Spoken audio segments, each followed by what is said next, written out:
So today we are going to talk about Dragon Models Limited, also sometimes called Dragon, DML, Cyber Hobby, depending on the guise that they're under. Now this company's been around for quite a while, and they're an enigma in many ways. These are one of the few companies I'm going to say you've really got to do your research on what you're buying before you buy it. Now they've been around since the late 80s. In the late 80s, early 90s, in that area, they started releasing a partnership with Gunzi, or Guns, I'm not sure how you pronounce it, but they started releasing a series of super kits. Now these were kits that included plastic from Dragon, but also basically all the aftermarket at the time that was available for that particular kit from their own lineup or within their distribution network. So it came with white metal parts, resin parts, photo etch, the whole gamut. It was a case of all the detail up parts you would want to get came in the box. And it was a big deal at the time. And by today's standards, you'd be looking at them saying these are average to mediocre kits at best. At the time, they were a hot ticket. They really were. Now, come mid to late 90s, DML really hit their stride, especially into the early 2000s. These guys were utterly prolific producers of new kits. Just a constant drumbeat. Kit, Sherman, Tiger, Sherman, Panzer, Sherman, Tiger, half-track, Sherman, Panzer, Tiger. It was just constant releases of kits. You couldn't keep up with them.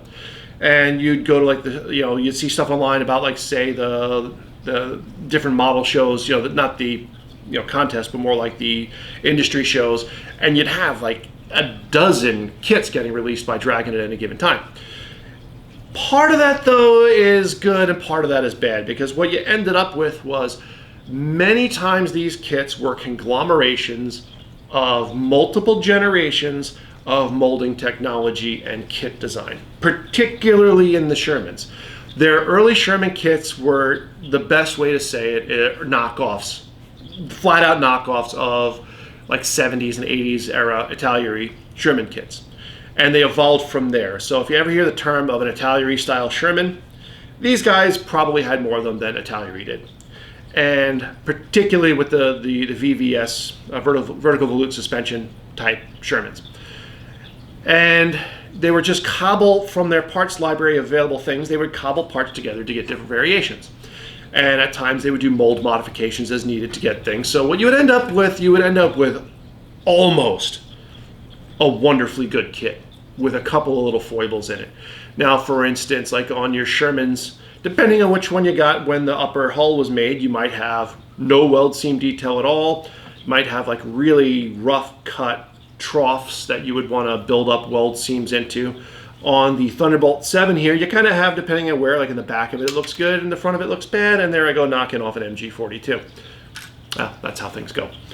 That's from my back library anyway, so I'm not too worried about it. But anyway, like I was saying, that you would get a really mishmash of quality within the kit.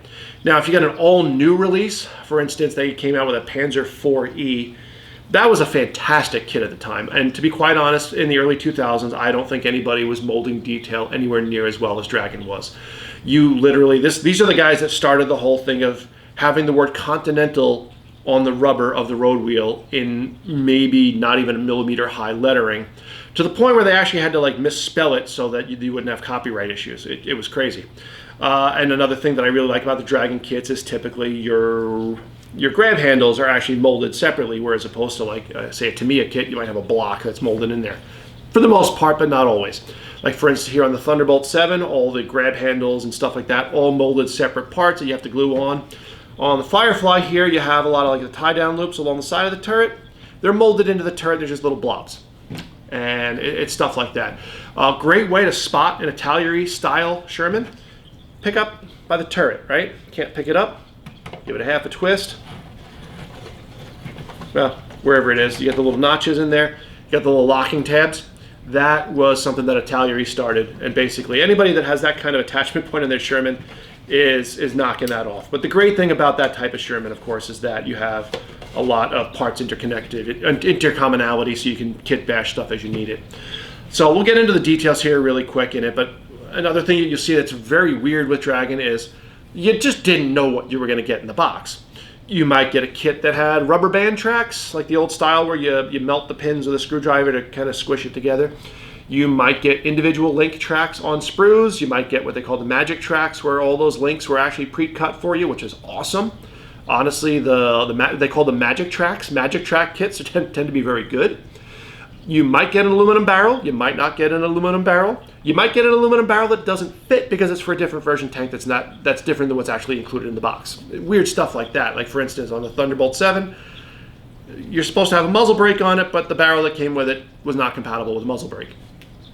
I don't know.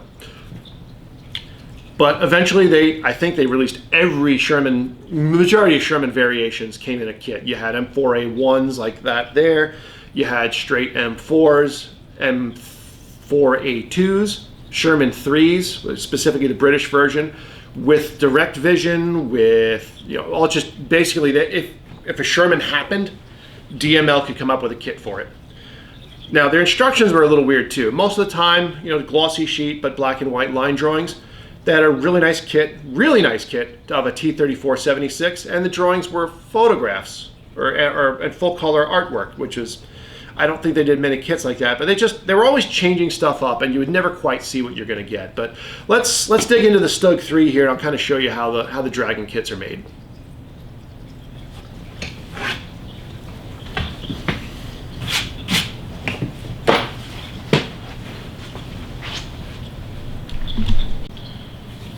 So there is a reason I built a lot of DML kits back in the day, and I'll kind of go in through some of them. Like I said, this is representative of their kits in general. One of their later production kits, like you have the Volstad 1906, yeah, that'd be fun. Volstad 2006 artwork date on here. So this is one of their better Sturmgeschütz kits. Typical box art here, as you can see. Now, they usually did also, and this is really cool, one of the things I always like that they did, they gave you a lot of detail about what was in the kit on the packaging, which was great because, like I said, without this stuff, it was a crapshoot what was going to be in it.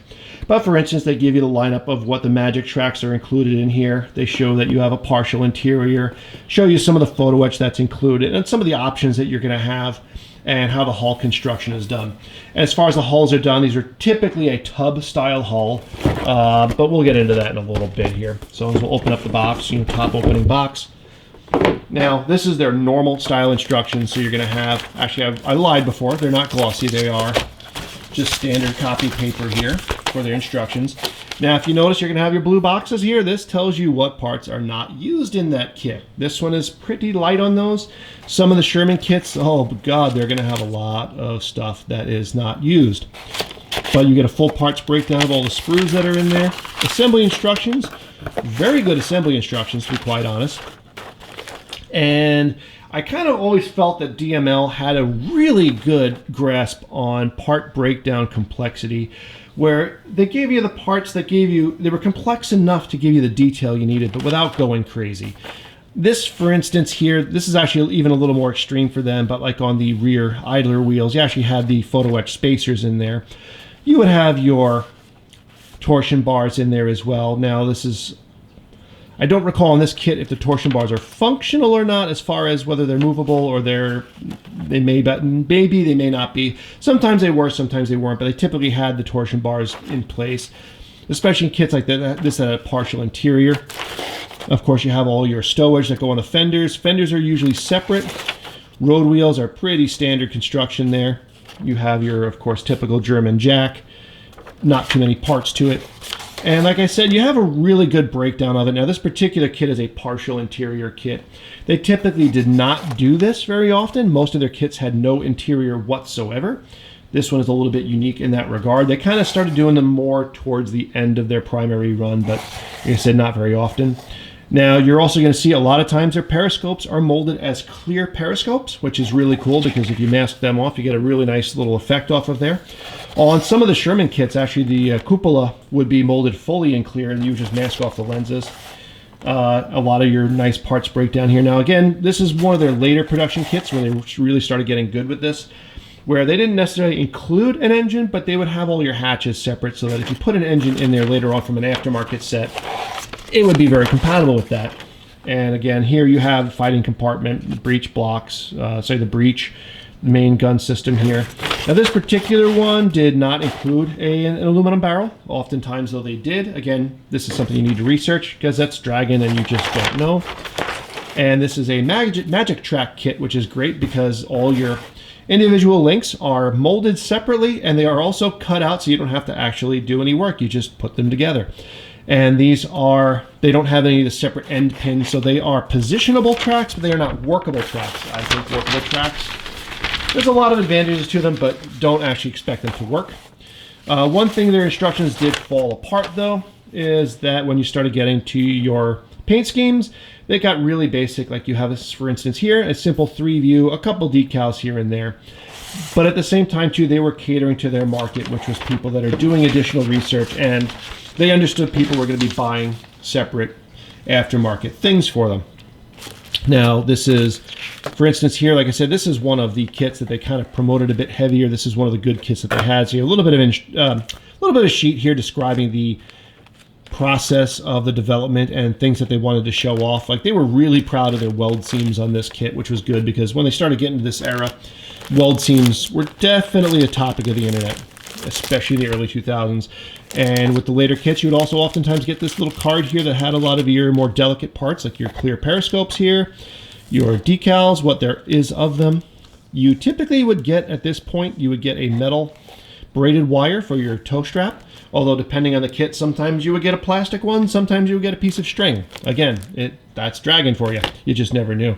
The magic tracks here, I do not believe these are handed, but I believe they actually kind of pre-counted them for you so that you knew how many to use on each side. But these tracks, like I said, they are already separated from the sprues. They are typically very good tracks, and it's very rare that I would use a magic track kit with a set of aftermarket tracks. Now their plastic typically is in this kind of gray, light gray. Plastic quality is very good. I found this to be, just the right combination in between soft and brittle. Very workable, glues very well, works very well, cleanup's very easy. Their attachment points tend to be very clean. Very rare that I would have issues with any kind of flash or short shots or anything on a Dragon kit. At times you might have some mold ejector pin markings, but they tend to be very good about positioning them. Like for instance here on the upper hull, they have a couple of really big ejection pin marks here, but those are also in a spot that you don't have to worry about cleaning them. And you're also going to see on Dragon kits, I'll move this out of here a little bit so you can see them, you're going to have these little nubs everywhere on their kits. They do those to prevent short shots and insufficient molding on a lot of their parts. So it's one of those things, it's a quirk of their kits, but it really I never really saw it as predominantly on other brands, but I did appreciate what it presented to the kits here. Of course, you have like your toe straps, your tie-down straps, things like that are molded separately. Typically your handholds on your hatches are going to be molded separately, internally and exteriorly. Your hatches are going to have details inside and out, so if you have an open hatch, that's going to work out very well. And they tended to like you to have open hatches because they had a very extensive set of figures that they offered. I mean, they offered a lot of figures. The hull is almost always going to be a tub-style hull as opposed to a flat pack. Generally, you are going to have full detail on the bottom of the hull. Oftentimes, well, most times you're not going to have interior detail on the hull. Like I said, this kit's a bit of an anomaly in that regard. But like for instance, you have all your torsion bar mounts on the inside of the hull already molded in, which is, I like that as opposed to other kits where those torsion bar mounts are separate and you'll have like 6 different pieces, and it just, like I said, these kits are very good for builders that like to actually, kick the camera. These kits are very good for people that like to build. I mean, these are very, very buildable kits. As far as when it comes to interior detail, when they have it, for instance, their radios, they're going to have the mounting frame molded in the plastic, couple extra pieces, whereas other companies of the era, such as like TriStar, might have had a photo etch piece for the radio mounting. Typically, wiring is not something you're going to see molded in anywhere, so you're going to have to add your own wiring, but that's okay. It's just how it is. Now you have a sprue here of some of your suspension components, such as your swing arms for your torsion bar suspension, shock absorbers. Now, if you notice here, shock absorbers are a single piece. They are where they are. They are not going to be movable or positionable without work. You can make their suspension positionable on this kit, but it's not designed to be that way right out of the box. Again, they're kind of trying to strike the balance between hyper detailed people and average builders. There is your gun barrel there. Now, I like the fact that this is actually a single-piece plastic barrel. More often than not, though, you will see an aluminum barrel on their kits. It's just not in this particular instance. And if you did a Sturmhaubitz instead of a Sturmgeschütz, I'm sure you probably have all the Sturmgeschütz parts in there, just with the extra 105 parts. Standard sprue of your stowage. Now, most of their stowage is going to have the straps and mounting blocks molded in. Definitely very passable in that regard. I oftentimes did not worry myself about trimming these off and using photo etch. The molded in plastic is typically pretty good, at least on the German topics. A lot of times on the Allied stuff, not so good, so I would use aftermarket pieces for there. Now here's another additional sprue that I believe this is going to be like your smoke grenade launchers and other just stowage pieces, things like that. So things of that regard. Road wheels. Now, road wheels, again, these are molded single-piece road wheels, so your rubber is not molded separately from the metal rim, which I like. Honestly, I can't stand it when you have to take 3 pieces to put a wheel together, and I'm not going to be able to capture it here, but on a lot of these, the road wheels in some kits, you actually will have, and I can barely see it here, you actually have the word Continental etched in the molding where it's fully readable. Like I said, their molding quality at the time was top of the game without doubt. And you can even see here, they didn't really promote it as much as Tamiya, but they really were big on the slide molding technology. For instance, you have your torsion bars here, and you can see that the slide molding there for the holes in the side of the torsion bars. And another standardized sprue here of your toe strap end pieces, things like that, a couple of stowage pieces. So, like I said, with Dragon kits, you're getting a very well manufactured product. It's just that I believe that at the time, with their rate of new kit releases, sometimes the engineering kind of fell apart in some areas. This was a kit that did not have a very deep lineage, so you're looking at a kit that's very early in its design phase, as far as you didn't have that many versions of this released yet. And because they really, I don't recall off the top of my head if the Panzer IIIs came before or after the Stugs. I don't really think they had that many Panzer IIIs. They had a lot of Panzer IVs, but now just as a case in point here, I'm going to bring over one of my kits from a previous build. So this is just a kit that I knocked out quickly. I didn't put any detail work into this at all. So we're looking at, of course, a Sherman M4A3E8. This is their Thunderbolt 7 kit. But like I said, this particular kit, my God, it came with a bunch of extra parts. It had like 2 or 3 turret tops. Now, you didn't get the parts to do it, but you would have, like, for instance, here you have the twin, the 2 round hatches, where you have the split hatch and then the commander's cupola. It had the turret top that would also have, like, the oval loader's hatch, but you didn't get all the parts to do it. And if you look inside the kit here, as I said, there is no interior detail in this kit whatsoever. Absolutely nothing. The hatches don't really have any detail on the inside at all. There's no molded detail. There's no there's nothing. And this is typical of their Shermans, where there was just no interior detail whatsoever on their kits. And typical for most of the Allied kits, your Pioneer tools and stuff like that, your attachment, your tie-down straps and brackets and stuff like that, definitely nowhere near the quality of what you would see on their Axis parts. As far as quality, definitely they definitely put more effort into their Axis subjects than they did in their Allied subjects. Now, Commander's cupola here, this was the main cupola is molded in clear. So you just needed to mask off the vision parts so you get a nice view there. Now, this kit could have been built as a standard M4A3E8. It did not have to be done as the Thunderbolt 7 with the additional armor appliques on there. Some of the weird stuff though on this, like for instance, like I said, the Sherman lineage, this is a kit that was very late in its lineage. You had a weird seam line back here where they had extended the hull in the tooling. This is one where they did go back later on and they added some very nice detail to the weld seams. But like for instance, you have a pair of this would be a pair of handles here for lifting off this panel. They're molded into there, whereas on the turret, your lifting eyes are molded separately. That eye is molded separately. Your hatch handles are molded separately. Your periscopes were molded separately as from the covers too, so you could have the periscopes open and closed. So there were some options to it. This is mostly glued, but you could also position a suspension. This was a kit that came with, I don't believe this was magic tracks. I believe you had to actually cut these off for here, there.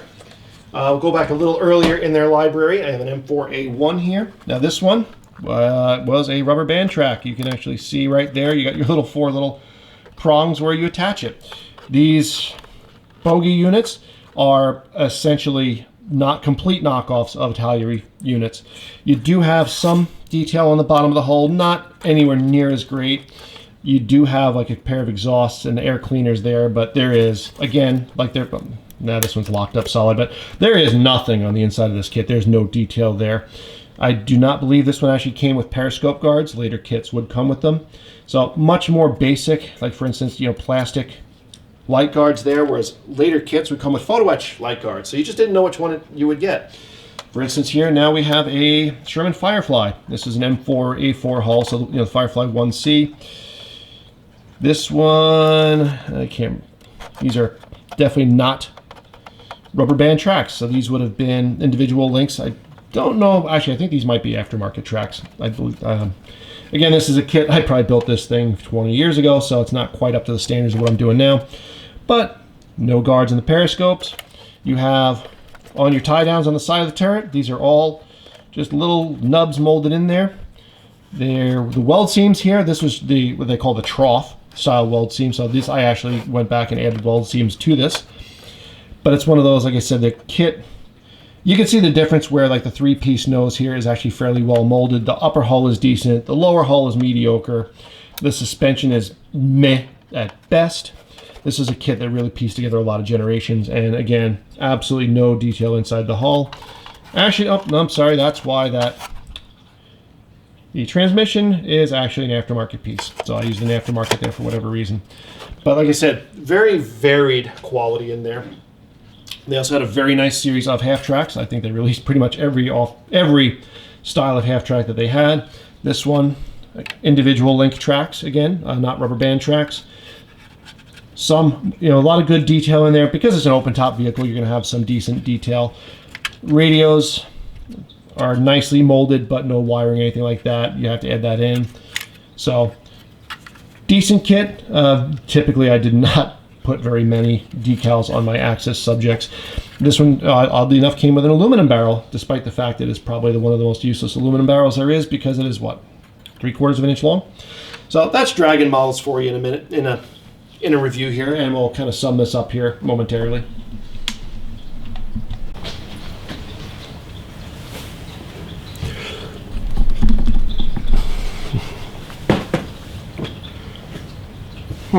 I'm going to aim that up a little bit.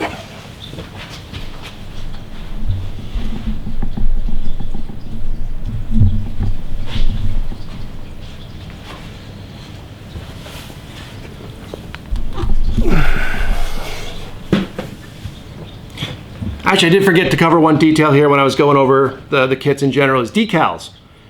Dragon's decals suck. They always sucked. Honestly, I've had so many problems with them just flaking, falling apart. I rarely, to be honest, use Dragon's decals. Almost always went with an aftermarket just because their decal quality, you get very few decals in there. Very generic. Well, it depends on the kit though. Again, it depends on the kit. Like the Sturmgeschütz here, you had just a couple decals on there for a couple variants. When they came out with their Panzer IV-E, it came with a huge sheet of numbers and markings and whatever. So you could do, honestly, that one sheet of decals would probably cover most people's entire career of building Axis model. I'm not kidding. It was a tremendous decal sheet. So, like I said, it's just one of those. It's hard to say what you're going to get in a Dragon kit. And another aspect that really drives me nuts now too is when these kits came out, these were affordable kits. To me, it was running for their modern stuff $40, $50, $60, $70, $80. I mean, like I have, when it came out, their Char B was an $80 kit, and that was like 20 years ago. It's still about an $80 kit. Honestly, the price may have come down a bit. These kits, for the more basic kits, were like in the 20-something, low 20s for dollar cost. For the more expensive kits, were like 35, maybe $40 for the high-end kits, the really big kits.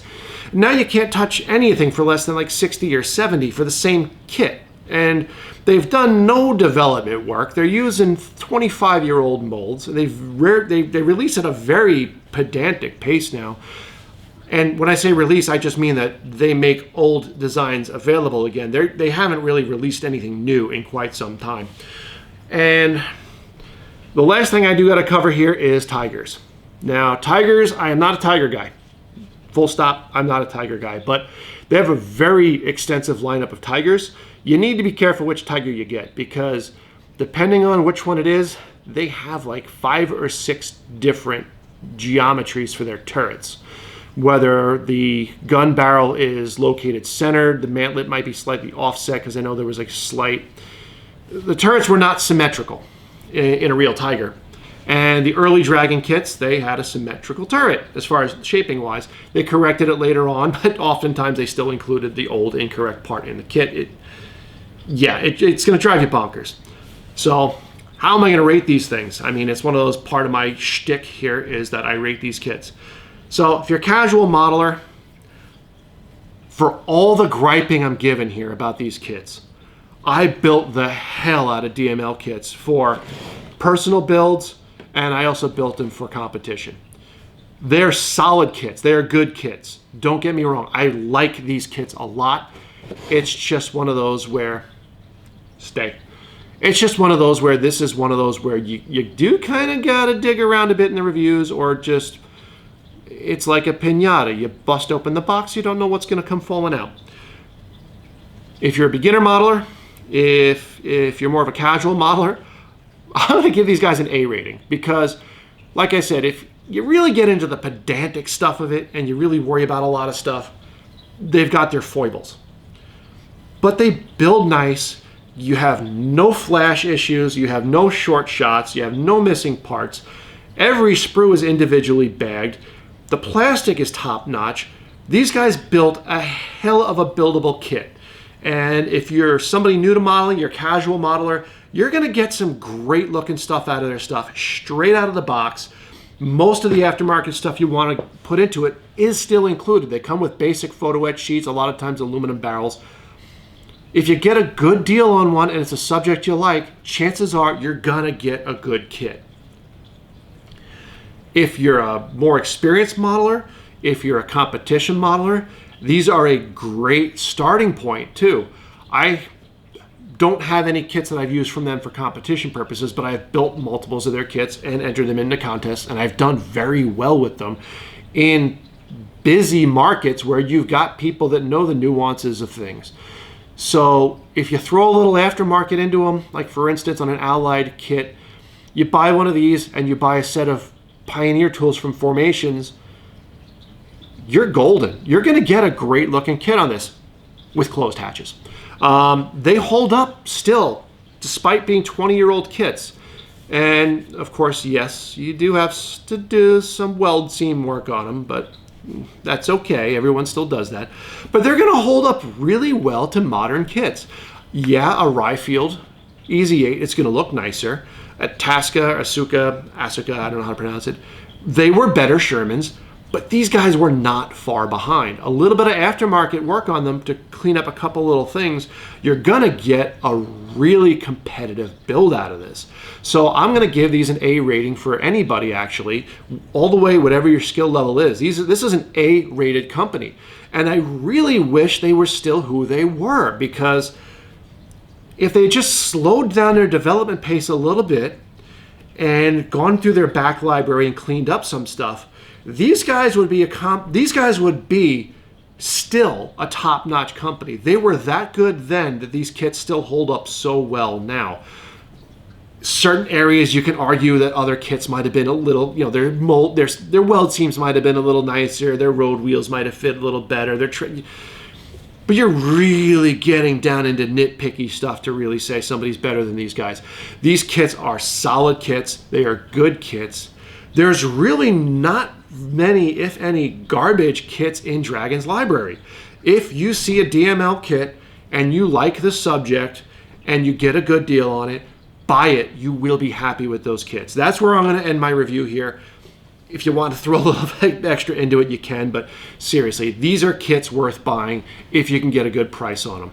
just not full retail, and like I said, availability is going to be a bit weird because they just don't release them very much. So this was this model review by Hans on Dragon Models Limited, one of my all-time favorite companies. It's a love-hate thing, but like I said, buy these kits. These kits are gonna give you pleasure as a model builder. Just look for deals. Anyway, like, subscribe, blah, blah, blah, blah. And the next review coming up soon. I'm gonna actually start doing previews. I can't reach the box right now. Next review, Mini Art out of Ukraine. I got a couple great kits from them, built a couple from them. Very different atmosphere with them. So we will catch you on the next review. Have a good time. Take care.